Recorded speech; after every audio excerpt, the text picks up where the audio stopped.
దేవుని పరిశుద్ధ నామమునకు మహిమ కలుగునుగాక. ప్రియులారా, ప్రభునామన మీ అందరికీ వందనాలు. దేవుని వాక్యము ధ్యానందాము. రోమాపత్రిక 8వ అధ్యాయము 31వ వచనం. ఇట్లుండగా ఏమందుము? దేవుడు మన పక్షమునుండగా మనకు విరోధి ఎవడు? తన సొంత కుమారుని అనుగ్రహించుటకు వెనుక తీయక మనందరి కొరకు ఆయనను అప్పగించిన వాడు ఆయనతో పాటు సమస్తమును మనకెందుకు అనుగ్రహింపబడు? ప్రియమైన దేవుని బిడ్డలారా, పరిశుద్ధాత్మదేవుడు ఈ ఉదయకాల సమయంలో మనతో మాట్లాడుచు ఉన్నారు. అపోస్తుడైన పౌలు గారు రోమా పట్టణానికి, ఆ సంఘానికి ఉత్తరాన్ని వ్రాస్తూ దేవుని ప్రేమను ప్రతి మనిషి కలిగి ఉండాలని, దేవుడెంత ప్రేమామయుడు ఇక్కడ తెలియజేస్తూ ఉన్నారు. ఆయన మన పక్షమునున్న దేవుడై ఉన్నారు. మనకు ఎవరి విరోధి? దేవుడు మన పక్షమును ఉండాలంటే మనం ఎలా ఉండాలి? ఆయన యందు భయభక్తులు కలిగి బ్రతికిన వారిగా ఉండాలి. పరిశుద్ధత కలిగి జీవించాలి. ఈ లోక మాలిన్యం అంటకుండా ప్రభు సన్నిధిలో సమర్పణ కలిగిన జీవితము, అపవిత్రతకు దూరము, ఈ లోక సహవాసమునకు దూరముగా ఉన్నప్పుడు ఆయన మన పక్షమున ఉంటారు. ఆయన మనం పక్షమునుంటే మనకు విరోధి ఎవరండి? ఆయన కుమారుని మనకి అనుగ్రహించారు. ఆయన అంతటి ప్రేమామయుడు. మన కోసం ఆయన ప్రాణం పెట్టి రక్తము చిందించి రక్తము కార్చి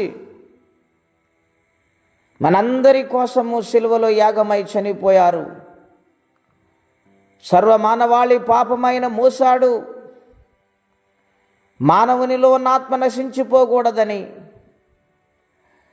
మానవులో ఉన్న పాపాన్ని తీసివేయటానికి, పాపిని రక్షించటానికి తండ్రి అయిన దేవుడు తన కుమారుని బలిగా అర్పించటానికి ఇష్టపడ్డాడు.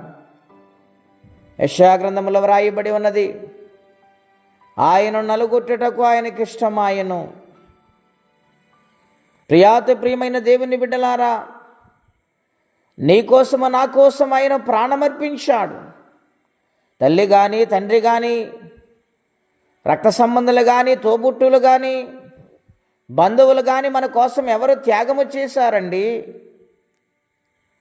మన కోసం ఏకైక దేవుడైన యేసుక్రీస్తు ప్రభువారు మనలో ఉన్న పాపములను తీసివేసి మనల్ని పరిశుద్ధపరిచి మన పక్షాన నిలబడ్డారు. గనుక నీకోసము కార్చిన రక్తాన్ని, నీకోసము అర్పించిన జీవితాన్ని ఒక్కసారి జ్ఞాపకము చేసుకొని, ప్రభా, నేను పాపనై ఉండగా నా కోసం బలైపోయావు, నీ ప్రేమ కొరకు వందనాలని, నువ్వే కష్టములు, నీ శ్రమలో ఉన్న ఒక్కసారి ఆయన పిలవగలిగితే నీకు సహాయము చేస్తారు.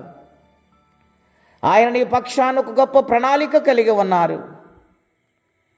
గనుక దేవుని యొక్క సన్నిధిలో విశ్వాసం ఉంచండి. ఈ లోక నేత్రాశ జీవపు ఢమ్మమును విడిచిపెట్టి దేవుని సన్నిధానములో సంపూర్ణంగా జీవితాన్ని అర్పించుకుని బ్రతికితే దేవుడు అభివృద్ధి కలగ చేస్తారు. రోగముల నుండి విడిపిస్తారు, అప్పుల నుండి విడిపిస్తారు, మనసుకు నెమ్మది కలగజేస్తారు ఆయన సన్నిధిలో. గనుక ఆయన మన పక్షాన ఉండాలంటే మనము దేవుని ఎదుట సరెండర్ అయిపోవాలి, ఆయనకు లోబడి జీవించాలి. అటువంటి ప్రేమ, ఆప్యాయత ఆయన నుండి మనం పొందుకొని ఆయన రాజ్యమునకు వారసులుగా మారాలని కోరుకుంటే ఈ మాటలు నేను ముగిస్తూ ఉన్నాను. ప్రార్థన అండి. అత్యంత కృప కలిగిన దేవా, మహోన్నతమైన మీ నామం కొరకై వందనములు. నీవు మా పక్షమునుండగా మాకు విరోధి ఎవడు నాయనా?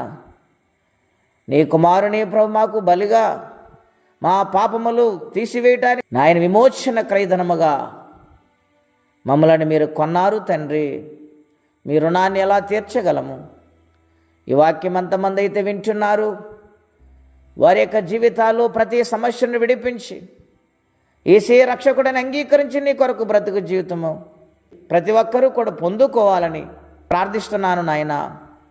ఆ ప్రార్థన ఆలకించి అంగీకరించమని బిడ్డలందరినీ మీ చేతులకు సమర్పిస్తూ ఈ దినము దీవెనకరంగా మార్చండి. ఎవరే కష్టంలో, బాధలు, ఇబ్బందుల్లో ఉన్నారు వారికి సహాయము చేయమని యేసుక్రీస్తు వారి పుణ్యనామములో ప్రార్థించి వేడుచున్నాము తండ్రి. ఆమేన్. దేవుడు దీవించును గాక.